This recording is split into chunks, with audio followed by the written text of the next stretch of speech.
दर्शकवृन्द नमस्कार, हम Amit Thakur prime time में अहाँ सबके बहुत बहुत स्वागत करै छी। आई प्राइम टाइम में हमरा सबके साथ में एगोटे विशिष्ट अतिथि छथि। हुनका संगे आई 3-4टा या ओहिसँ बेसी विषय पर बातचीत करब, कैला कि हुनकर पर्सनालिटी एहन रहल छनि, बहुमुखी प्रतिभा के धनी रहल छथि। हमरा सबके साथ में छथि आई आनंद गुप्ता जी, साहित्यकार सेहो छथि, अधिवक्ता सेहो छथि, राजनीतिक विश्लेषक सेहो। भोजपुरी क्षेत्र में बहुत बड़का हिनकर योगदान रहल छै, भाषा के अभियंता, लेखक।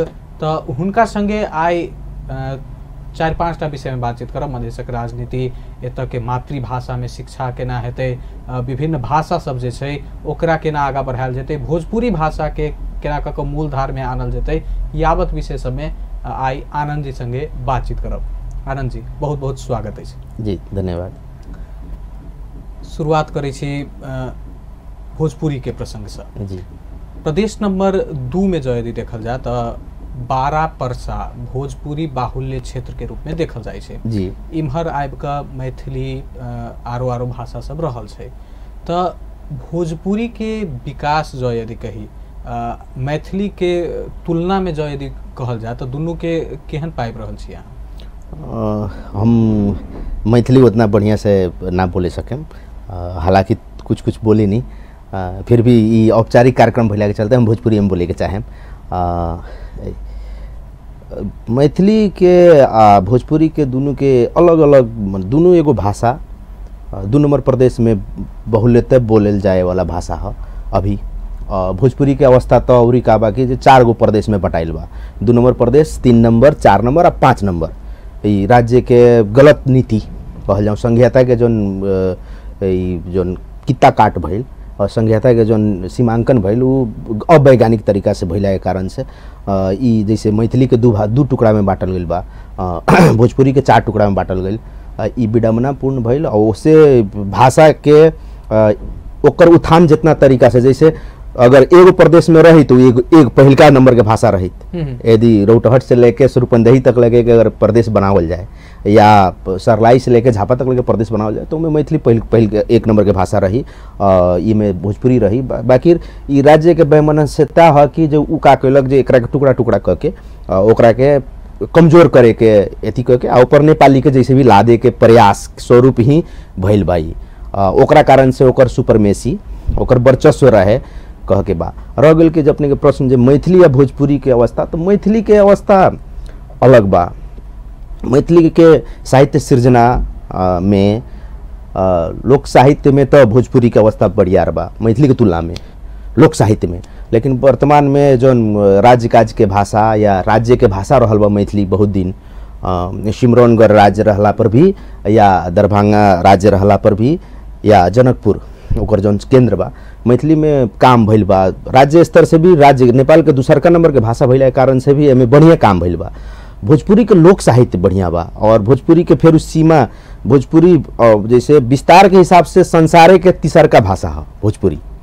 पहिलका भाषा अंग्रेजी जौन बेसी देश में बोलल जाइल जाला, 2रा हिंदी और 3रा भोजपुरी। संसारे में लगभग 2 दर्जन से ज़्यादा देश में बोलल जाए वाला भाषा।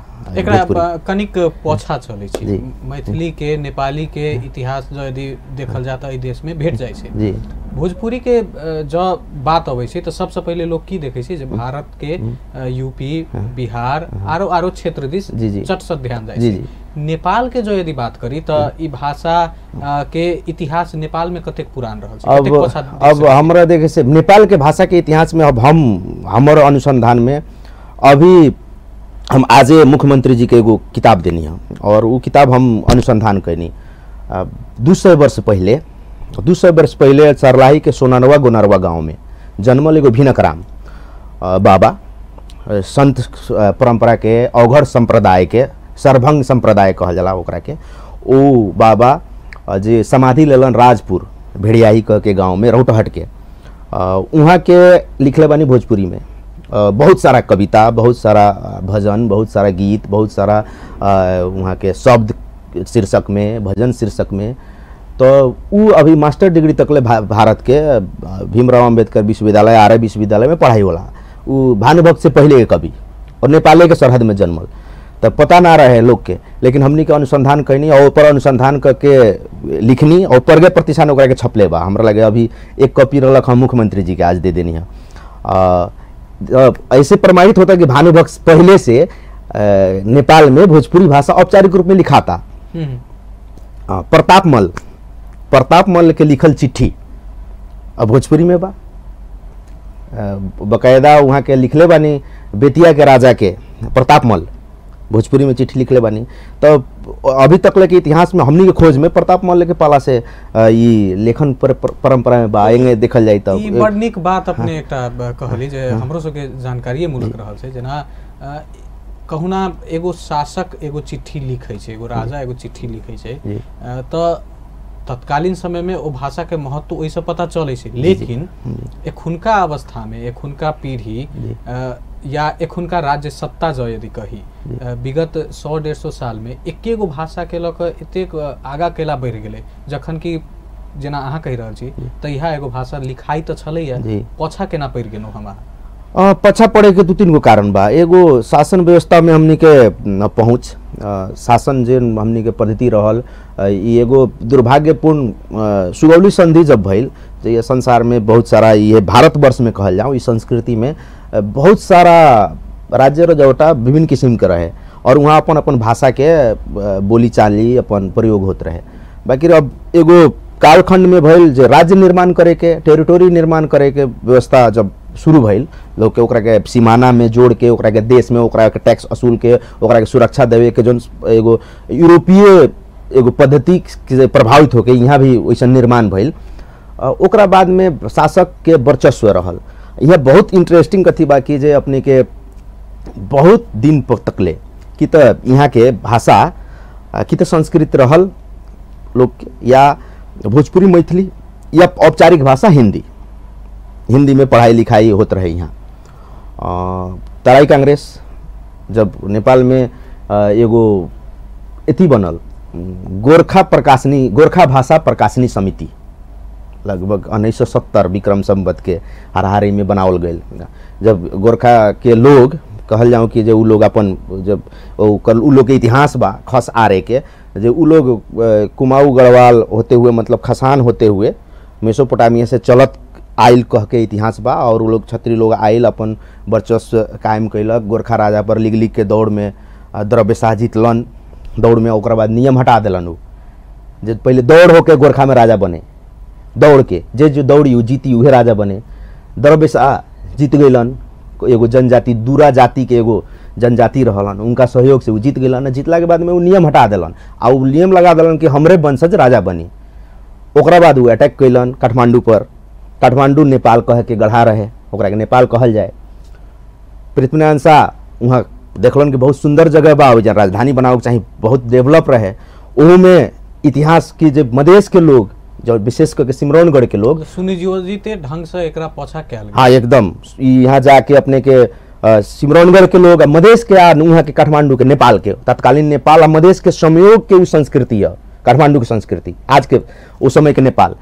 और ऊपर राज करे खातिर पृथ्वीनारायण शाह का कैलन, जो वहाँ के लोग के उ जगह के नाम नेपाल रहे, तो जितना जितलन ओकरा के नेपाल तो रख दिलन नाम, लेकिन ओकरा मतलब हार्डवेयर हो गई नेपाल, लेकिन ओकरा सॉफ्टवेयर के भीतर नेपाली कहे के मतलब नेपाली, उ अपन भाषा के नाम नेपाली रख लेलन। संसार में 85 वर्ष पहले 1990 से विक्रम संवत से पहले नेपाली भाषा शब्द के कोनो चिड़िया ना रहे। जमा 85 वर्ष के इतिहास बा नेपाली भाषा के संसार में, ओकरा पहले दूसर भाषा कहल जाए। अब समस्या कहाँ खड़ा भइल, ये राष्ट्रीयता के समस्या ऐसे खड़ा हो जाता हमनी पर कि जे जहिया पृथ्वीनारायण शाह नेपाली भाषा कहा गई, नेपाल में नेपाली भाषा, तब ये दूसर भाषा 123 भाषा बात, और ये भाषा तो गैर नेपाली भाषा हो जाए, और नेपाली बोले वाला 1 नंबर के नागरिक हो जाए, और नेपाली बाहे के लोग 2 नंबर 3 नंबर के नागरिक हो जाए। प्रभाव पाइ रहल छै भाषा एकदम प्रभाव पड़ी संसार में। जर्मन बोले वाला जर्मन जे भाषा के जहाँ बाहुल्य भाषा के रहे, भाषा बाहुल्य रहे, फ्रेंच बोले वाला फ्रेंच, ये नागरिकता नेशनलिटी जौन बनल और भाषा से जोड़ के नेशनलिटी बने के प्रक्रिया जौन पश्चिम में शुरू भइल, ओकरे प्रैक्टिस यहाँ भी कैल गई। जबकि यहाँ कोई संस्कृति नहीं कि यहाँ तो बहुत बहुल संस्कृति, बहुल भाषा, बहुत किस्म के संस्कृति। भोजपुरी के लिपि के जो यदि बात करी तो की छै? जी, भोजपुरी के पुरान लिपि कैथी लिपि में पुराण लिखात रहे। पुरान लिपि कैथी, आज देवनागरी ओकरा के अपनावल गइल बा, बाकी ओकर अपन लिपि कैथी है। कैथी में ओकर पूरा डॉक्यूमेंट मिलेला, पुरान डॉक्यूमेंट सब भोजपुरी में भाषा के अपन लिपि छै जी, भाषा में कैथी लिपि में लिखात रहे। और यहाँ तक ले कि जो ये नेपाल के अनुसंधान में कथी मिलल बा कि अपने के नेपाल में बोलल जाए वाला जन भाषा बा ओमे संस्कृत और अंग्रेजी भी 5वां शताब्दी से शुरू भइल बा लगभग, लेकिन ओकरो भी विस्तारित रूप 8वां 9वां से भइल बा, जबकि औपचारिक रूप में 7वां शताब्दी से भोजपुरी लिखाता। चौरंगी नाथ के कविता अभी हमरा लगे बा 7वां शताब्दी के लिखल।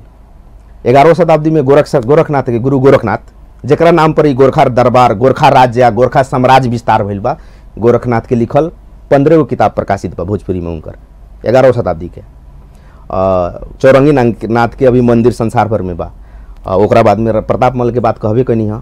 और ओकरा बाद में बहुत सारा लोग एमे लिखले बा, मॉरिशस में, गोयना में, ट्रिनिडाड में, टोबैगो में, फिजी में, ये सब देश में। संघीयता अयला के बाद की बुझाय यहाँ के संभावना जो यदि देखी तो भाषा सबके विभिन्न भाषा, भोजपुरी के एगो प्रतिनिधि भाषा के रूप में मात्र विभिन्न भाषा सब जे रहल छै, मैथिली, अवधी, थारू, तामाङ सब, संघीयता अयला के बाद एहि सबके विकास हेतै?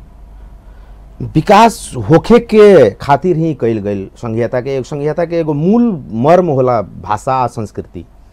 कैसे कि संघीयता में अपन पहचान, अपन एगो होला आर्थिक, एगो होला पहचान। संघीयता के दूगो मेन पिलर है जो वास्तव में चाहल काहे लोग संघीयता चाहेला। तो संघीयता के चाहना इहे से होला कि जो हम अपन चीज के, अपन जोन हमर व्यवस्था बा, हमर जोन आर्थिक उपार्जन के जोन जगह बा जहाँ से हम अर्थ उपार्जन कर रहा बानी, ऊपर अधिकार हमर होखो, एक दूसर के ना ले जाओ, ऊपर हमर मूल डिसीजन हमर करता हम हो कि दूसर के हमर पहचान के हम सुरक्षा संरक्षण कर पाई। तो एमे एकर आशय इहे बा संघीयता के। बाकी जोन नेपाल के जोन संघीयता जोन बनावल गइल बा ओमे एकरा खातिर वैमनस्य तरीका से कइल गइल बा। एकरा में आप तो प्रदेश सरकार सब रहल छै, ओहि हिसाब से तो काज कर सके। प्रदेश सरकार के लगे उतना अथॉरिटी नहीं खे, आज भी बात भइल हमनी के जो ओइसन बड़का अथॉरिटी नहीं खे कि प्रदेश सरकार निर्णय कर देवे कि जे ई तो ई हो जाए। कैसे कि एगो संविधान में वो एगो बना चुकल बा कि नेपाली कामकाज के भाषा होई, वो तो लिख चुकल बा नो जे नेपाली कामकाज के भाषा होई, अपने ओकरा घटा नहीं सकत। नेपाली कामकाज के भाषा होई तो औपचारिक भाषा उहे हो गइल, अपने कोर्ट में उहे प्रयोग करे के पड़ी, औपचारिक रूप में उहे प्रयोग करे के पड़ी, साधारण रूप में लिख पढ़। हाँ, स्थानीय तो हमें के किछ स्थानीय तो हमें कहल गइल बा, बाकी प्रभाव ऐसा बा, मतलब प्रदेश का होला कि जे केकरा के कितना मान्यता दहल गइल बा, कानूनन एकरा के प्रदेश के स्थानीय तह से भी कमजोर करे के प्रयास कइल गइल बा। जैसे और उ स्थानीय तह छोट यूनिट हो गइल तो उ उतना बड़का डिसीजन ले नहीं कर सकत। उ कारण से भी अगर प्रदेश स्तरीय ई निर्णय रही तो एमे तनका कुछ हो सकत रहे, फिर भी एगो प्रयास कइल जा सकता है में कि जे मातृभाषा में पढ़ाई, कम से कम प्रारंभिक चरण के पढ़ाई, मातृभाषा में कामकाज, मातृभाषा में सूचना प्रवाह करे के जैसे अपने लोग कर रहल बनी, ई सब अगर होई तो जरूर भाषा संस्कृति के भविष्य उज्जवल बा। फिर बात एता आबि जेतै ओ भाषा के उपयोग व्यावसायिक तरीका से, जेना ओहि में चुनौती सब आबि जेतै जखन बच्चा शुरुए से एगो इहो प्रश्न आबि जाइ छै ने जे अहाँ मातृभाषा में शिक्षा देलिए, बड़ नीक बात, लेकिन प्रश्न कतऽ आबि जाइ छै ओतै जे ओहि के फेर कतौ ने कतौ हमरा अहाँ के नेपाली आ अंग्रेजी में जाकर मर्ज होबऽ के छै आइ ने काल्हि, तखन आबि कऽ केना फेर अचानक समस्या हेतै कि ना कुछ संसार में ई औपचारिक रूप में रिसर्च भइल बा संसार में। एगो तो बच्चा के जैसे हमरा के पढ़ावल गयल, आज भी प्रश्न हम कैले रहनी है, तारा बाजू लैलाई मामा आइन घोड़ा, माइजू आइन डोली, पापा ले आइन सोलिल, सबके पढ़ ले बा। और हम ओकर अर्थ, माइजू का अर्थ 2-3 बरस भइल बुझले, सोली का अर्थ आज भी ना बुझनी, हम पूछनी है तो 3-4 आदमी 3-4 किस्म के जवाब, बहुत फोरम में हम पूछे नहीं, लेकिन ओकर 3-4 आदमी 3-4 किस्म के ओकर जवाब। केहू कहला जे एथी है, कोसेली है, उपहार है, केहू कहला जे बाँस के एथी में बनावल एगो बट्टा है, केहू कहता टीप है, मतलब एक अर्थ पता नहीं। तो वो अर्थ ना पढ़ के हम रट के का करें? एक तो कहे के मतलब हम पढ़ावे के, बच्चा के पढ़ावे के मतलब ओकर कंटेंट बुझावे के है। छठ के बारे में पढ़ाएं तो पट दे बुझ जाए। हमरा के पढ़ावल गई, हम बच्चा में झगड़ा करी घरे, बच्चा में हमरा के पढ़ावल 10वीं में पिंग खेलिन छ, 10वीं में नया लुगा लगाइन छ, हमरा के पढ़ावे। और हमरा घर में बाकी तोरा 8वीं तक ले ना नोह काटे के बा, ना नया कपड़ा लगावे के बा, ना केस कटावे के बा, सीधे ना पिंग खेले के बा झुलवा ना झूली सन हमनी के हम आगे झगड़ा करी हमरा किताब में तो है लिखल बा लेकिन हमरा के हम जौन देखत नहीं वो पढ़ावल जाए तो हम ज़्यादा बुझें ना तो हम अपने बच्चे में कन्फ्यूज हो जाए। दूसर की जो मातृभाषा में शिक्षा बात बुझावे खातिर हमरा अगर भोजपुरी में आवता कोनो बात बुझले बानी तो हमरा आज अंग्रेजी भाषा में सीख लेम अंग्रेजी में अपने पूछम तो वही बती हम बोल सकत नहीं बिहान फ्रेंच सीख लेम तो भाषा तो कथी अभिव्यक्ति के माध्यम के संप्रेषण करे के एगो साधन तो हनु भाषा तो हम कबो सीख सकत नहीं लेकिन कंटेंट सबसे बेसी लइका कोनो भी चीज़ उ अपन मातृभाषा में ज़्यादा बुझी उसे बुझावे खातिर बाद में ओकरा के शिफ्ट दूसर भाषा में कर सकल जाता। और हमरा खातिर अंग्रेजी अगर अंतर्राष्ट्रीय भाषा अंग्रेजी बा हम अंग्रेजी में बयान भले जा समस्या नहीं है नहीं लेकिन संविधान में कतो न कतो ई कह देल गेले जे नेपाली छोड़ दोसर भाषा ओई लेवल में नहीं उठे ना उठे एकदम ओकरा के बेईमानी कल गेल बा। हमनी के हमरा नेपाली के जरूरी नहीं के हमरा का जरूरी हमरा खातिर बर्डन है नेपाली हमरा खातिर हमरा अंग्रेजी मातृभाषा होई तो हमर काफी हमर काम हो जाई। फिर नेपाल में रह के नेपाली तब फिर अपने नेपाल और राष्ट्रीयता से जोड़ रहल बानी नेपाल आ नेपाली तो एगो जात के भाषा वो तो मातृभाषा है केकरो एगो समुदाय के मातृभाषा जेंगे मैथिली है जेंगे भोजपुरी है जेंगे अवधी है जेंगे थारू है जेंगे दनुवार है जेंगे अपने के राई भाषा बा चाहे दनुवार भाषा बा वही एगो नेपाली भाषा है ओहू में उतने दोनों के वैल्यू उतने बा ओकरा के ब्रह्मा से जोड़ के एगो बड़का भाषा हो चाहे बड़का चीज़ सीख लेम कोनो जरूरी नहीं है विश्व स्तर पर जाई तो एकर कोनो वैल्यू नहीं है। हमरा के पूछे हमर भोजपुरी में गीत लिखेम तो हमर बेचाई हमर संसार के हमरा 35 करोड़ मार्केट बा बाजार नेपाली में लिखेम तो हमर बाजार विश्व स्तर में हमर कितना बाजार बा 2.5 करोड़ तो 2.5 करोड़ में खातिर हम करें 2.5 करोड़ बाजार में जाएम कि 35 करोड़ में जाई हम तो ज़्यादा में जाएम नु मैथिली में करम तो 5-7 करोड़ लगभग लोग बा तो कहे के मतलब कि जो बाजार तो अपने के ज़्यादा मैथिली में बा ये तो हमरा के जबरदस्ती ओकरा के परेशान कर गेल बा कि जब तू नेपाली बोल आ नेपाली तू टूटल फुटल कर आ हिजे के राजनीति में तोरा के पाछे करम।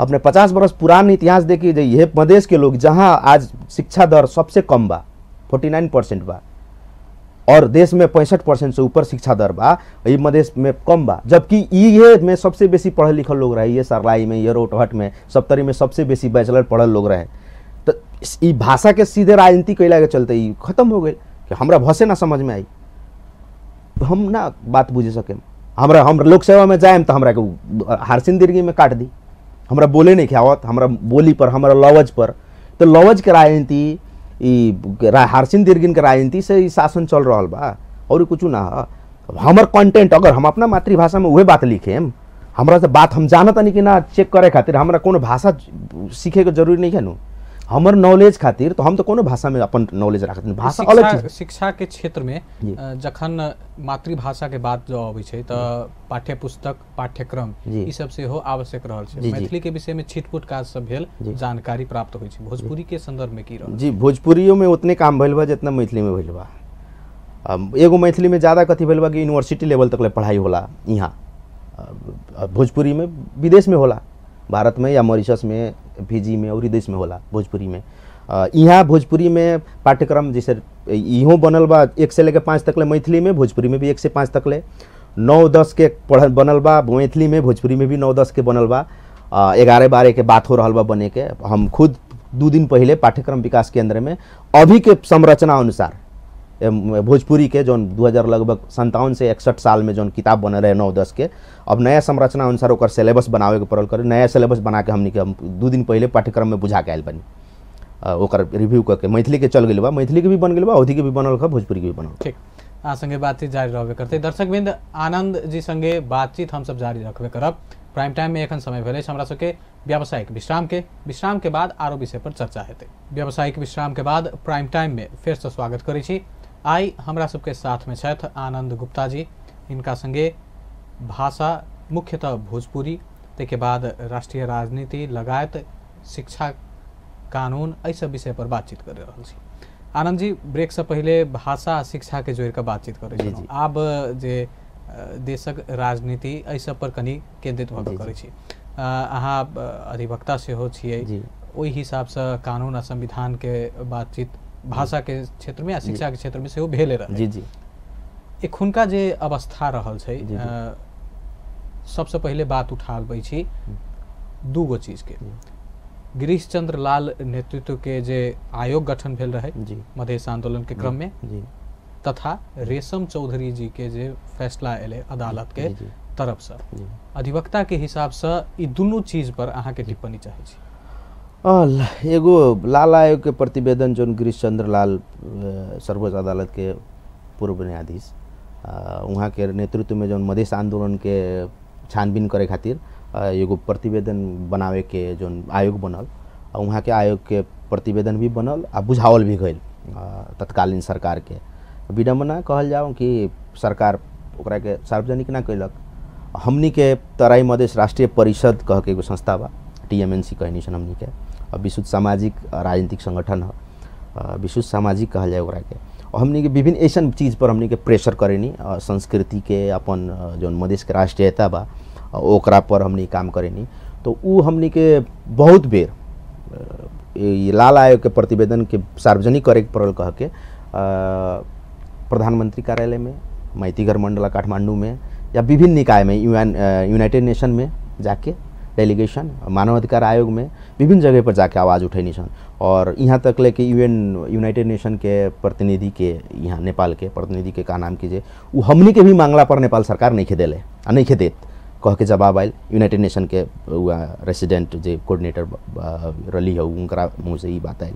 वैसे ही अपने के मानवाधिकार आयोग के भी वही रहल कि जो हमनी के भी नहीं के मिलल और हमनी के पहल कर रहा बनी सन। तो ये राज्य के बेईमानी बा। हमनी के यहाँ तक ले कि शेर बहादुर देवबा प्रधानमंत्री रहनी, वहाँ के हमनी के मधेश के जितना काठमांडू में रहे वाला सिविल सोसाइटी के लोग या दबाव देवे हमनी के पूरा लोग गई रहनी और वहाँ जाके धारणा देनी।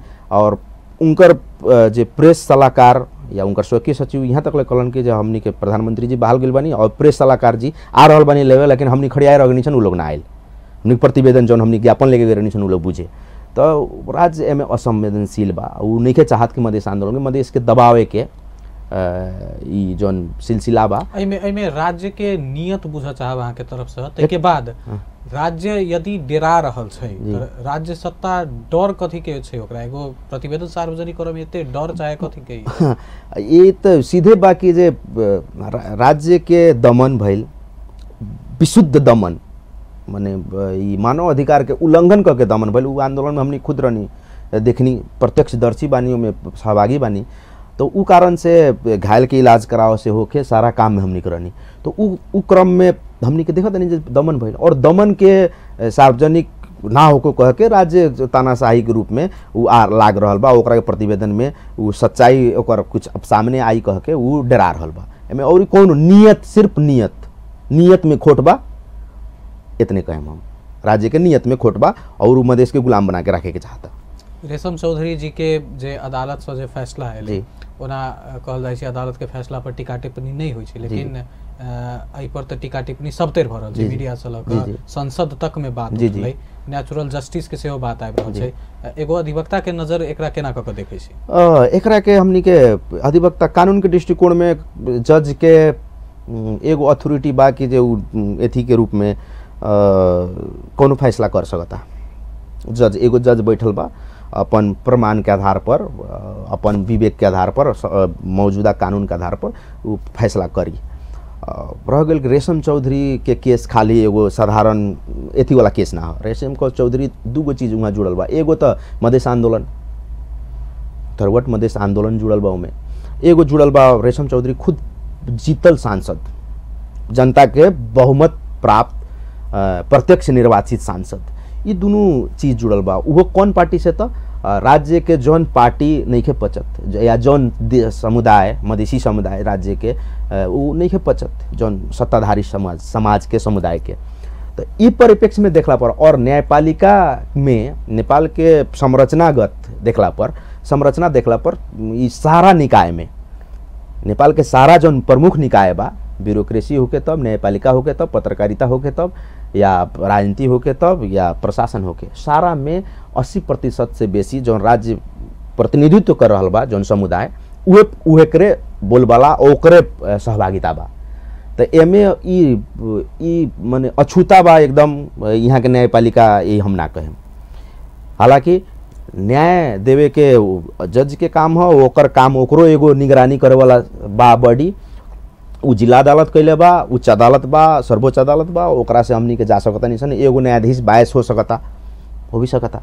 प्रमाण के आधार पर प्रमाण मौजूदा प्रमाण के आधार पर उ न्याय ना कैले होके ये फैसला ना कैले होके, बाकी ओकर अथॉरिटी के भीतर के बात बा, उ कुछ कह सकता वो अदालत में न्यायपालिका। बाकी अब ओकरा बाद ई प्रभावित ना होला कह के हम नहीं कहत, प्रभावित होला ये कैसे कि संरचने वैसन बा, एगो जात वर्ग के स्ट्रक्चरली ओकरा अंडर में सारा चीज बा, तो ओकरा अनुसार से फैसला ना होइए कर ई हमनी के विश्वास कैल बेकार बा। ओकरा संगे संगे बिहाने भइले के घटना बा, जे सीके राउत के संगे ये जौन घटना बा, डॉक्टर सीके राउत के संगे बकायदा पहले सहमति क के जौन सहमति जौन बात आयल, बकायदा जौन सहमति क के उनका के बाहर लियाओ के, ओकरा बाद में राज्य के मूलधार में लियाओ के, तो कैसे कहल जाए जे में एथिक नहीं है। अब न्यायपालिका स्वतंत्र बा, जब पालिका में से हस्तक्षेप है जरूर, कैसे कि अपने सहमति करतानी एक आदमी तो कहतानी जब अपने सहमति नहीं खे एथी स्वतंत्र बा, जबकि अपने केकरो के जेल में पकड़ ले बानी, वो राज्य विप्लव के मुद्दा में, ओकरा के सेसेशन के मुद्दा में अपने जेल में पकड़ ले बानी, ओकरा से इंटरनल सहमति करतानी और ओकरा के अदालत भी छोड़ देता। राजनीति सहमति करी और अदालत छोड़ दी, ऐसा तो हो ही नहीं सकत ना। अदालत तो न्याय एथी के आधार पर प्रमाण के आधार पर छोड़ी, और वही दिन अपने छोड़ता, ओकरा बाद में अपने जाके वहाँ एगो अपने प्रेस कॉन्फ्रेंस करतानी। तो यहाँ तो लग गल कि जैसे हम एथी नहीं खे, राज्य के प्रयास में पहल में ई हो रहल बा। तो ई जे परिस्थिति जे सृजना भ रहल छै, जब तक राज्य सत्ताए अपना आप के सब चीज मान रहल छै, वह न्यायपालिकाओ भ गेलै, वह लेजिस्लेटिवो भ गेलै, एग्जीक्यूटिवो बॉडी भ गेलै, आ ओई राज्य सत्ता में किछ व्यक्ति मात्र प्रतिनिधित्व कर रहल छै, तो बाकी के लेल देश में जगह रही जेतै कि नहीं? संहिता अयला के बावजूद भी लड़ाई करे के जगह बा, हमनी के लोकतंत्र खातिर लड़ सकता नहीं। हमनी के समस्या ही रहल बा, मधेश के राजनीति के समस्या रहल बा कि जो वो लड़ाई एकदम संकीर्ण, कुछ लोग अपना व्यक्तिगत लड़ाई जैसन बुझ ले बा। वास्तव में ये लड़ाई डेमोक्रेसी खातिर है, जौन संघीयता के लड़ाई होके, जौन हमनी के स्वायत्तता के लड़ाई लड़ सकता या पहचान के लड़ाई लड़ सकता नहीं सन, या राष्ट्रीय उत्पीड़न के लड़ाई कहीं, ये तो वास्तव में कथी है, डेमोक्रेसी के लड़ाई है, ये सोशल जस्टिस के लड़ाई है, सामाजिक न्याय खातिर हमनी के लड़ रहा बनी। ऐसे हमनी के जोड़े नहीं पा रहा का, हमनी के ये चीज़ के सामाजिक न्याय के संगे, लोकतंत्र के संगे हमनी के जब लेक ना जोड़ल जाए तब लेक ये लड़ाई हमनी के पूर्ण ना होई। उससे हमनी के अब के लड़ाई जितना बड़का मुद्दा बा उतना बड़का तैयारी नहीं कि हमनी के अभी तक लेना भाई। हमनी के आवेश में आगे भावनात्मक तरीका से जौन भी आंदोलन करता नहीं, भावनात्मक रूप में उठता नहीं, और फिर एगो राज्य के दबाव पड़ता, ऐसा संरचना बनता कि जो हमनी के फिर बैठे के पड़ता।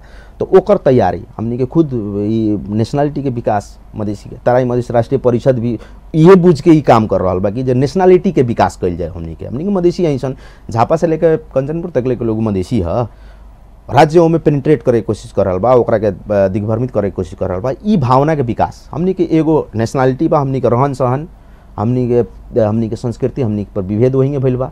एगो कंचनपुर के आदमी पर जैसन विभेद भइल वैसन के झापा के आदमी पर विभेद भइल बा, वैसे ही जनकपुर के आदमी पर, एगो मैथिली भाषी पर भइल बा वैसन अवधी भाषी पर, एगो दाढ़ी वाला मुसलमान के जेंगे भइल बा वैसन के हिंदू पर भइल बा, एगो अपने जरा कहतानी बाजी, थारू बाजी, मधेश में दूगो बा, थारू बाजी, थारू लोग हमनी के बाजी कहेला, हमनी लोग थारू कहनी। तो ये दोनों मधेसी है, और जैसे एगो थारू पर भइल बा वैसे एगो बाजी पर भइल बा।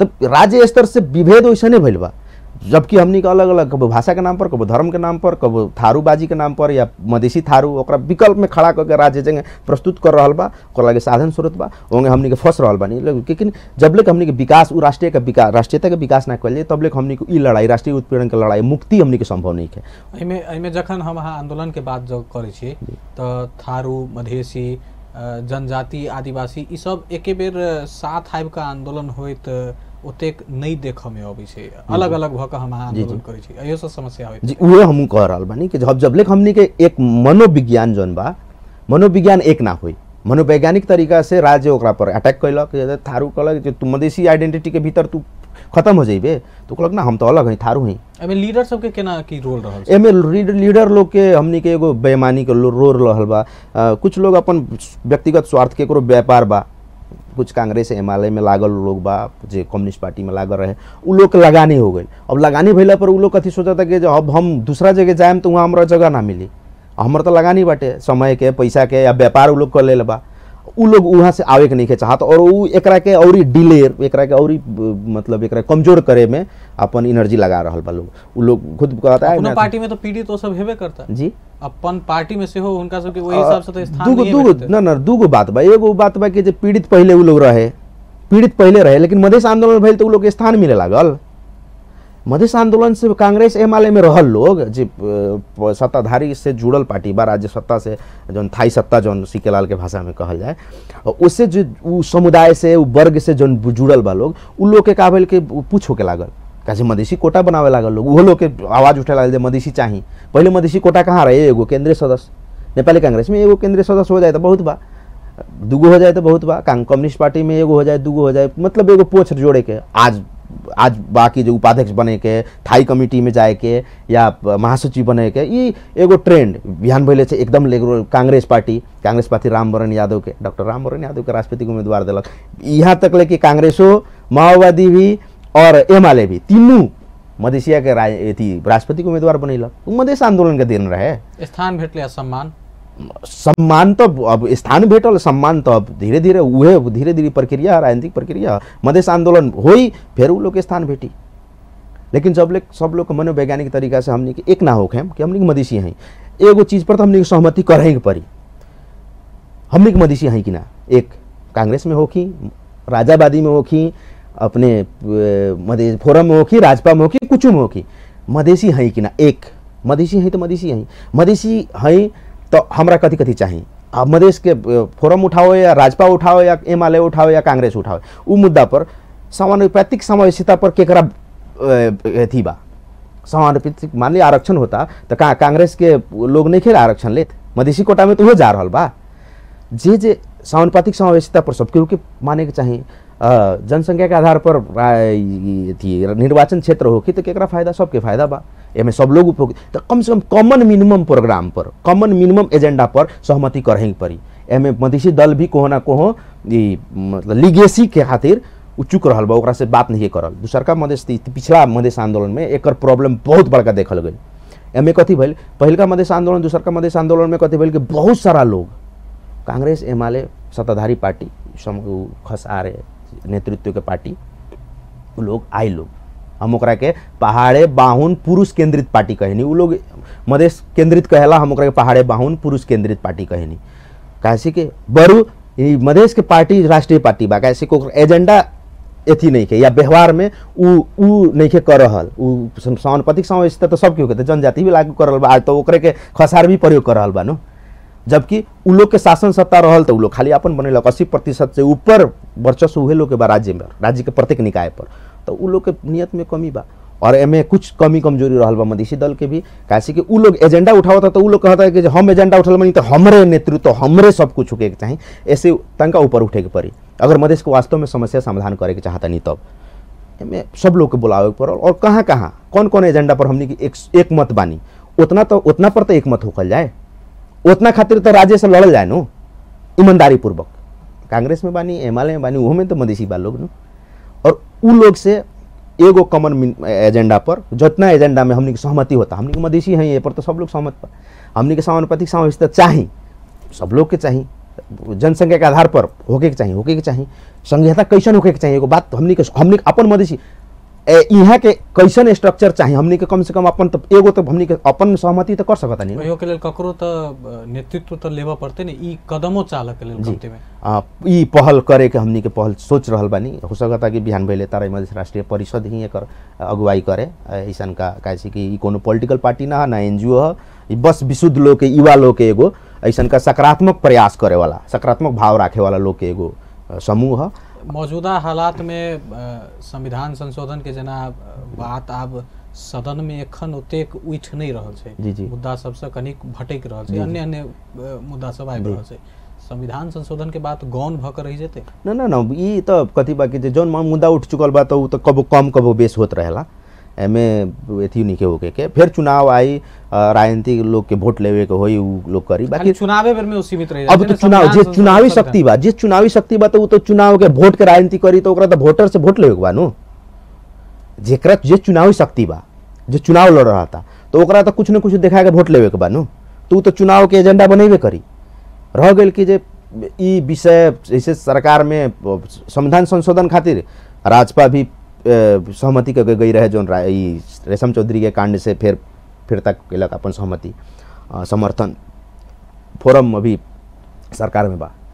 तो उ लोग संविधान संशोधन के एजेंडा लेके गइल बा, बेर बेर में कबो कबो कहत रहेला लोग, बाकी राज्य नहीं के तैयार। वो हो सकता कि चुनाव के वेट करत होके कि चुनाव आई तो कुछ हम ऐसा बात करें कि जो हमरा कुछ सिंपैथी मिली, वोट मिली, हो सकता। बाकी एकर तैयारी बाहर से हमनी के कर रहल बानी कि संविधान संशोधन के विषय ई तो प्रमुख बात बा और एकर तैयारी एंग ना होई। एकरा खातिर मनोवैज्ञानिक रूप में हमनी के सबके एक होके पड़ी, एकजुट होके पड़ी। ना मैथिली भोजपुरी कैला से ना होई, थारू मधेसी या थारू कैला से ना होई, कोच के एक नंबर प्रदेश या हई फलना नंबर प्रदेश कैला से ना होई, पहाड़ी मधेसी यहाँ रहे वाला पहाड़ी समुदाय लोग बा वो लोग के उ लोग यहीं रहे के बा, ये जगह है उ लोग के अब तो छोड़ दिले बा, उ लोग आ गए बा यहाँ माइग्रेट होके। तो वो लोग की बात सोचे के पड़ी। जबले हमनी के मनोवैज्ञानिक रूप में एक ना होकर ओकरा खातिर तैयारी करे के पड़ी, तब जाके अपने लोकतंत्र में दूगो उपाय बा कि तो प्रदर्शन करी, अपने उतना बड़का संगठन बनाई, आंदोलन करी रोड से और सत्ता के अपने झुकाई कि कहीं कि जो हमार बात मान, ना तो अपने चुनावी शक्ति में जाके चुनाव के मार्फत से अपने जाके वहाँ अपन एथी करी। मधेश के जनसंख्या बा, जनसंख्या में 51% बा, लेकिन मधेसी पार्टी के वो में 1/3 ही वोट बा, 1/3 2/3 तो कांग्रेस ही माले लगे वोट बा। अब कितनो पार्टी अपने खोली, 25 गो पार्टी खोली, 30 गो पार्टी खोली, 2 गो खोली, अपने 1/3 में खेल रहा बानी। पहिलका आंदोलन से अब किर तक ले अपने संविधान सभा पहिलका चुनाव से लेके अभी तक लेके अपने का वोट प्रतिशत उतने बा 1/3। तो अपने वो वोट अब जब लेके ना बढ़ी तब लेके अपने के ना हुई। मधेश के सारा वोट, मधेश में वोट नागरिकता के प्रॉब्लम के कारण से मधेश में 33% ही वोट बा टोटल देश के। तो टोटल वोट भी कर ले तो अपने वहाँ जाके प्रतिनिधित्व तो 33% हुई न। ओकरा खातिर राष्ट्रीय रूप में उत्पीड़ित जन समुदाय बा। ये देश में 3 किस्म के नागरिकता बा, राष्ट्रीयता बा। एगो मधेसी जौन यहाँ के आदिवासी है, पहिलका नागरिक है, काहे से कि संसार के पहिलका मानव रामापिथेकस 1,10,000 वर्ष पहले मधेसी से मिलल बा उनकर अवशेष। अपने के यहाँ जनक जानकी त्रेता युग, सतयुग में भी यहाँ ऋषि मुनि लोग के आश्रम रहे के इतिहास बा। अपने के जनक जानकी ये भूमि है जनकपुर, उ लोग के इतिहास बा। अब जनक जानकी के अपने राष्ट्रीय विभूति माने माम, वो जनक जानकी में राजा रहे तो प्रजा ना रहे, वो कहाँ गए? आसमान उड़ गए, आसमान नील गल के धरती खा गई। फोटो में मात्र साइड का ना नु तो अपने विभूति बनाई कि तो विभूति हटा दी ओकरा के जगह रहे ना रहे। एक एगो इतिहास माने नु अगर त्रेता युग के आदमी का अपने विभूति माने में राज्य के तो पहिल का नागरिक है कि ना। त्रेता युग में केकर इतिहास बा? ना जनजाति के इतिहास बा, ना मधेसी की खसार के इतिहास बा। गुलदस्ता में एगो फूल सजेने जगह मात्र वो सब रखने से काज ओ हिसाब से वो सब नहीं तो वो ई तो हमनी के प्रमाणित करे, अपन बात तो उठावे पड़े नु कि जे ना हमनी के जनक जानकी के पुत्र हई सन। हमनी के बुद्ध, अपने के बुद्ध जन बड़न, बुद्ध के 3500 वर्ष इतिहास, अब ये रिसर्च भइल 2500 वर्ष भइल और उनकर राज्य के 3500 वर्ष इतिहास बा उत्खनन पर आर्कियोलॉजिकली प्रमाणित हो चुकल। अपने सिमरनगढ़ के इतिहास अपने के 1100 वर्ष पहले, मतलब 11वीं शताब्दी 13वीं शताब्दी सकले ओकर इतिहास रहे। तो कहे के मतलब कि जे उतना पुरान इतिहास बात तब मधेसी यहाँ के पहिलका नागरिक है, आदिवासी है, ई बात के तो प्रमाणित करे के पड़ी। दूसर का जनजाति बा, राष्ट्रीय जनजाति के राष्ट्रीयता बा, और तीसर बा खसारे के राष्ट्रीयता जौन नेपाली राष्ट्रीयता है। अपने आप के नेपाली भाषी बा, वो अपन नेपाली राष्ट्रीयता बा। तो ये तीनों राष्ट्रीयता के मिलावल ना जाए, जब लेक सब के इक्वल फुटिंग ना हुई देश में और सब लोग मिल के देश ना बने तब लेक यहाँ कॉन्फ्लिक्ट रही। ओकरा खातिर जरूरी बा कि हमने की बात के जौन राष्ट्रीय रूप में उत्पीड़ित बा, जैसे अपने के जनजाति पूरा उत्पीड़ित बा और खस में भी कर्णाली के लोग उत्पीड़ित बा, उनमें सीमित वर्ग ही ओकर खस के नाम पर ले रहल बा। तो सब लोग के गोल बंद होके के पड़ी ई उपनिवेश से मुक्ति खातिर, तब हमनी के मुक्ति मिल सकता। और ये रास्ता बा हमनी के मुक्ति के। बहुत बहुत धन्यवाद, अहाँ समय देनो आ हमरा सब संगे बातचीत केनो के लेल। बहुत बहुत धन्यवाद अपनो। दर्शकवृंद, आई के प्राइम टाइम में आनंद गुप्ता जी संगे के चर्चा के समय हमरा सबके एते समाप्त होते छै। हम सब फेर से अगला दिन उपस्थित हेबे करब। ता धरि के लेल हमरा विदा दिया। अपन टेलीविजन देखैत रही। नमस्कार।